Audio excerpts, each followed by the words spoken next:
Wow, college football week 4 was amazing. And here are some of my biggest takeaways from this past weekend. First and foremost, the best game I think of the week was Colorado versus Baylor. Can we say enough about what this Colorado team is? The hype is real. Say what you want about them and their offensive line. They know how to put together a great game, and you cannot leave till the game is over, first and foremost.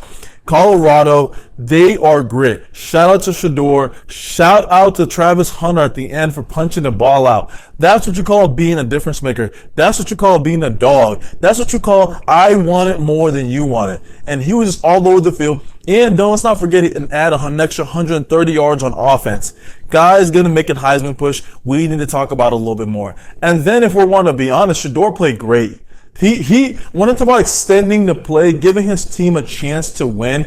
On both of those last 4 down plays in the regular period, they could have scored both. Obviously, they got a second chance, but that's the kind of leadership that he has. He has that grit. The game isn't over until it's over. So I want to talk about it a little bit more because I think, like I said, 3-1, Dion, they're already almost to what they had last year. I'm excited to see what they do in the Big 12. Next, we're going to talk about is Tennessee versus Oklahoma. This is Josh Heupel's first time coming back to Oklahoma and Norman since winning the national championship as a player and then being on the coaching staff for a long time. I know he was feeling it. I know walking into that old stadium as a top dog in the SEC, trying to make your stamp on the season was a great feeling for him, and their offense went out and played for him. First and foremost, I don't want to talk about Nico. Nico played great, right? He was throwing as a true threat, he was making some plays that most would not expect him in a situation like that. He played as a veteran. He has the kind of moxie that a veteran, a 3-4 year quarterback has in the pocket presence, using his feet. That defense came out, played hard. Jackson Arnold, unfortunately, wasn't able to finish the game just from that way that defense was playing. I want to say this, Oklahoma has a long way to climb, but hey, I want to see Tennessee right now. I think they're in one of the seats to make a playoff push. Next, we're going to talk about the Michigan versus USC. Michigan, they had 34 yards of passing.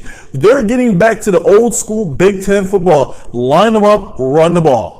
They might not be able to beat you passing. They might not have good QB play, but this team has grit. This team is looking to bounce back from what they had an embarrassing loss a couple weeks ago to versus Texas, but they're just running the ball. So shout out to Sherrone Moore and getting that offense to where it needs to be, because USC will make that valiant comeback in the end. But what you say, when you're a Michigan man, when you're part of a winning franchise, you line it up, you find a way to win, and that last minute go-ahead touchdown in the end zone. I can't speak enough about what Michigan is doing, and I'm excited to see what they do going into the season. But man, they have a lot to fix as before the big game against Ohio State. Then we're going to talk about Arch's first start. Everybody was talking about how Arch had a great game against UTSA. Obviously, Quinn is hurt; he's down, so they gave Arch the go-ahead head nod for this game, right? What did we see? He threw a pick in the first quarter, which wasn't. That's his freshman. This is their first game. There's a difference between coming in the middle of the game and starting a game as a QB. So for him getting it out of the way, but as the game goes, you see him play great, right? Over 250 yards. He threw a couple of touchdowns. Texas team took advantage of the situation, and they took control of that whole game.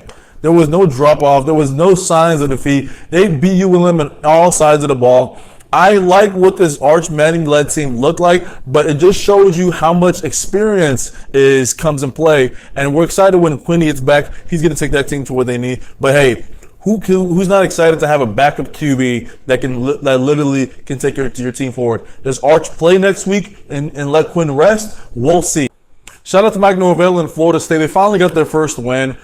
This has not been the season that they've been expecting, especially after winning in the transfer portal, getting DJU, and getting a lot of other pieces around them. They've had some pretty terrible losses these last 3 weeks. For them to take on Cal, which Cal was undefeated at the time, and get a win. It wasn't the best looking win, but it was a win. So you can't be mad about it, but you're not excited as a coach of, hey, we've got the situation fixed. There's a lot of things that they got to fix on both sides of the ball. Their offense is still looking stagnant. DJU looks like he can make some amazing throws like he did in the fourth quarter to give him the go-ahead score, but at the same time, he looks like there's some throws that he makes where it's like, we need you to be better. And this Florida State team needs to do is to rally. They have a couple of games coming in next week. They're actually playing SMU next week.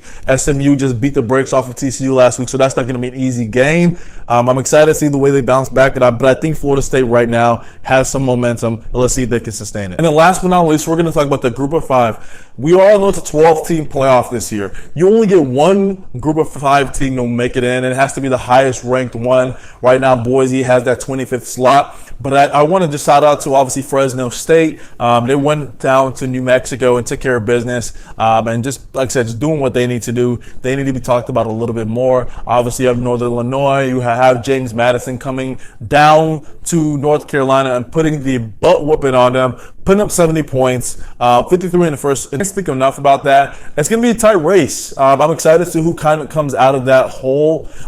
Who is the Group of 5 team that gets that last playoff spot? But I think that whoever comes out is not a team that you want to take lightly, because they do have some really, really good teams. Just unfortunately, like they are Group of 5. But I'm excited. This college football season is definitely underway. Headlines this week is going to be really crazy. A lot of big matchups, but I'm excited. Let me know in the comments what your thoughts about this weekend, who you're excited to watch for next weekend, and hey, let's just keep this ball rolling. Subscribe and like this video.